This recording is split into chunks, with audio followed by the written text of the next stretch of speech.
തൂക്കുപാലം വെസ്റ്റുപാറയിൽ വീടിന്റെ സംരക്ഷണ ഭിത്തി ഇടിഞ്ഞു വീണ് അയൽ വീട് അപകടാവസ്ഥയിൽ.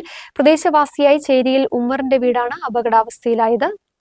കഴിഞ്ഞ രാത്രിയിലാണ് വെസ്റ്റുപാറ സ്വദേശി തോണിപ്പാറയിൽ ജോയിയുടെ വീടിന്റെ മുൻഭാഗത്തെ കൽക്കെട്ടിടിഞ്ഞത്. അയൽവാസിയായ ഉമ്മറിന്റെ വീടിന്റെ പിറകുവശത്തേക്കാണ് കല്ലുകൾ പതിച്ചത്. കൂടുതൽ മണ്ണും കല്ലും ഇടിഞ്ഞു വീഴാൻ സാധ്യതയുള്ളതിനാൽ വീട് അപകടാവസ്ഥയിലാണ്.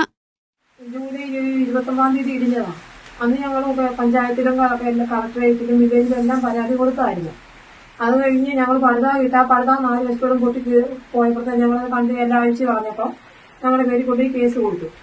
ഇപ്പോൾ അതുപോലെ പിന്നെയും പേര സഹിതം വരുന്ന ഇതിലെ ഇടിഞ്ഞിരിക്കുക. എന്നുവെച്ചാൽ ഇപ്പോഴും കൊണ്ടുപോയി ഞാൻ വില്ലേജ് ഓഫീസറും മെമ്പറും ഒക്കെ വന്ന് കണ്ടു കേട്ടുപോയി. കഴിഞ്ഞ വർഷവും കൽക്കെട്ടിന്റെ ഒരു ഭാഗം ഇടിഞ്ഞിരുന്നു. ബാക്കി ഭാഗമാണ് ഇത്തവണ ഇടിഞ്ഞത്. 4 സെന്റ് സ്ഥലമാണ് ഉമ്മറിന്റെ കുടുംബത്തിനുള്ളത്. നെടുങ്കണ്ടം പഞ്ചായത്ത് 10-ാം വാർഡിൽ ഉൾപ്പെട്ട പ്രദേശമാണിവിടം. റവന്യൂ അധികൃതർ പ്രദേശത്ത് സന്ദർശനം നടത്തി വീട് സുരക്ഷിതമാക്കാൻ നടപടി സ്വീകരിക്കണമെന്നാണ് കുടുംബത്തിന്റെ ആവശ്യം. ന്യൂസ് ബ്യൂറോ, രാജകുമാരി.